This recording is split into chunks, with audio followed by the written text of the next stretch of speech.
What's going on, everyone? I'm Camille Gear. This is the newest member of our WBIR sports team, Wes Rucker. First of all, Wes, welcome inside the studio. It's great to be here. You know, been here a few times as a guest before. To make it more of a home now, it's fantastic. And now he's actually a part of the team. Well, we heard from Tennessee football head coach Josh Heupel earlier this morning after the Vols' second scrimmage of fall camp. He talked a little bit about the quarterback position. Obviously, that is the biggest thing that fans and we want to know what the heck is going on. We'll get to that in a little bit. But first, just kind of overarching, what were your takeaways from what Heupel kind of touched on early this morning? Well, you know, Heupel, as always, tells us as little as he possibly can. Shows as little as he can, says as little as he possibly. So you got to talk to people behind the scenes. You got to find different ways to do it. But basically, this scrimmage is a very big deal. Yeah. Because the final scrimmage of camp is sometimes more of a simulation, beanie bowl, kicking scrimmage, whatever you want to call it. And the first to the second scrimmage, that's when a lot of stuff for camp is not ultimately decided, but kind of sort of is. So your improvement from the first scrimmage to the second scrimmage is so big because now they've gotten the scrimmage out of the way. They're going to go chop it up, and then they got a couple weeks to get ready for Syracuse, and they're going to do a mock game week and then a game week. And by doing that, you kind of see now that they're still working on themselves, but they're working on the other orange now, and that changes things a little bit. Yeah, and I feel like maybe you noticed this, but when he was actually asked about the quarterback position and how exactly that was progressing, of course we knew he was not going to name a starter today, but he did say two, and then corrected himself and then added George in later. I thought both of them handled themselves extremely well. George did as well. Did you feel like that was a misstep? Do we need to read into that? What are your kind of takeaways from that? I think we would all be very surprised if Joey Aguilar is not Tennessee's starting quarterback there. And I don't think that will maybe be released Monday.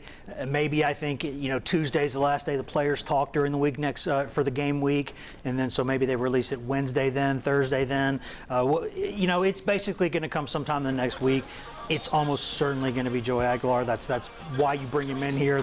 You go with an older guy, even if he's new to the program, and you just kind of hope that some of the sloppiness early in camp gets cleaned up because he's always had the reputation of a gamer. So, you know what, game on. Offensive coordinator Joey Halsley made it a big point of emphasis that no matter who wins this starting job, they want them to go out there and take it. So it sounds like whoever will be named the starter is definitely something that they have shown throughout camp. I think another big point of emphasis that we saw earlier today is that Chris Brazzell is back on the practice field. Obviously, he's been battling some injuries, and that's a big thing. We need those wide receivers to get going before kickoff. Well, and he had a little bit of an off-field snafu too there with not paying a speeding ticket and some other things. It's been a not maybe the best couple of weeks for young Chris, but he's a big player. They need him. And last season, I think he was a good, solid player. I don't think he was quite as good as they wanted him to be or thought he could be. I think they think there's another level in him, and that's got to happen because, again, what's the biggest theme of this camp?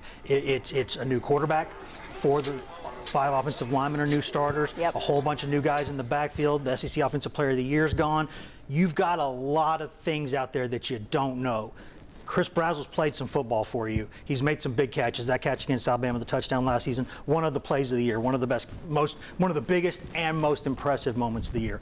He can play ball. That he needed to go out there and do it. That he needed to get kind of things settled behind the scenes, get healthy, and go. Yeah, and it's funny you say that because I feel like when I've talked about Tennessee football these last couple of weeks, I just keep saying over and over and over again, well, we know what we're getting with Tennessee's defense. There's no question with that. Obviously, Tim Banks' standard hasn't changed, but the biggest mystery surrounds the offense. There's no question.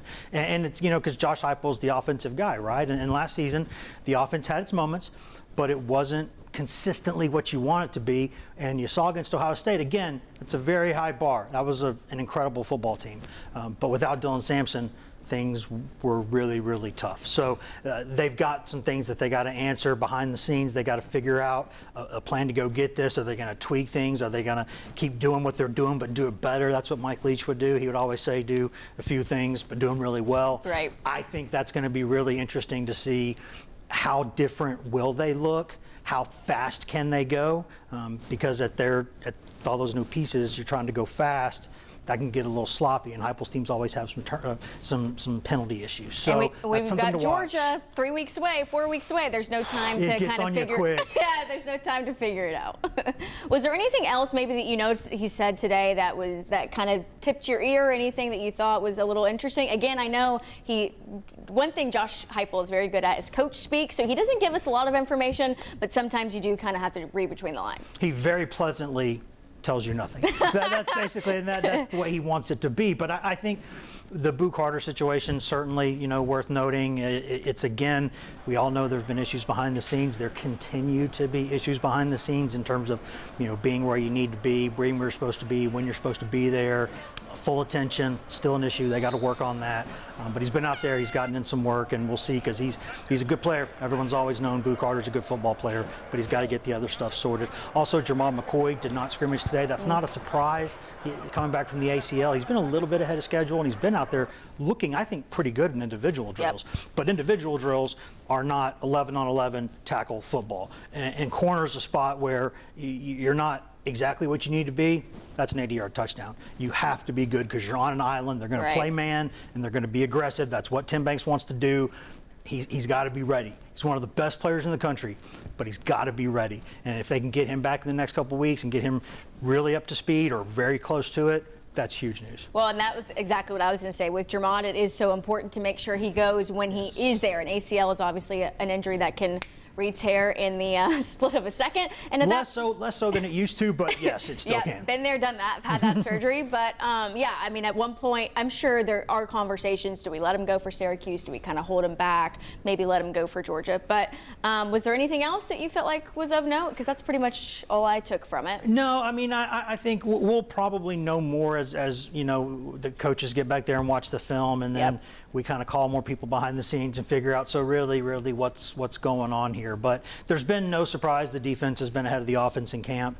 And even so, I don't know exactly why they did it today, but they did a lot of just thud tackling with the first team defense out there. So maybe they feel like they're in a good spot there. And, I don't know why they did that, but they did that. So I think the defense has been ahead of the offense. That's not surprising in any preseason camp that I've ever seen. Right. I've seen teams that had really great offenses that the defense wore them out every day during camp. They know what the offense wants to run. It's just kind of how it goes. And there are also some old heads on that side of the ball, and the offense is a little younger and less experienced. So that's what you would expect. We'll see. I think the running game offensively is ahead of the passing game. That's not a surprise. And it comes down to when they name Joey Aguilar the starter, which they're probably going to do, will he go out there and be a gamer? Because he's always been one of those guys who kind of flips a switch and is exciting, sometimes too exciting, but very aggressive and very, very out there when he's out there playing the game on Saturdays. Yeah, definitely have to make sure maybe he tones those interceptions down a little bit that he did have at App State. But the good news is there's only 2 weeks away until we find out who the starter is. We finally see them play. And the best part of it all, we finally stop talking about what is and what actually happens. It's the best because, again, I've been doing this long enough to know that just gradually over the years you see less and less of camp, and that's just kind of how things go, right? I mean, the days of sitting there in a golf cart watching all of Philip Fulmer's practices, long gone. You want to do that, now you can go to Vandy. They still do that sometimes. Nobody else in the league does it. So you have to rely more on what you hear than what you see, which I don't love. I don't love doing that. I like to tell people, hey, here's what I know, here's what I've seen. Right. And so you're relying on people, and that is a little different. But when you can see things on Saturday, you can't hide. There's, there's screens as big and nice as this one with definition just as nice, and you can see everything you cannot hide. So the eye in the sky never lies. So when you go out there and turn the lights on and go play a game, we're all going to have some answers. Well, there you go. The countdown is officially on. Kickoff will be in Atlanta. We'll be there versus Syracuse. Kickoff for that one is set for noon. Until then, we'll see you guys later.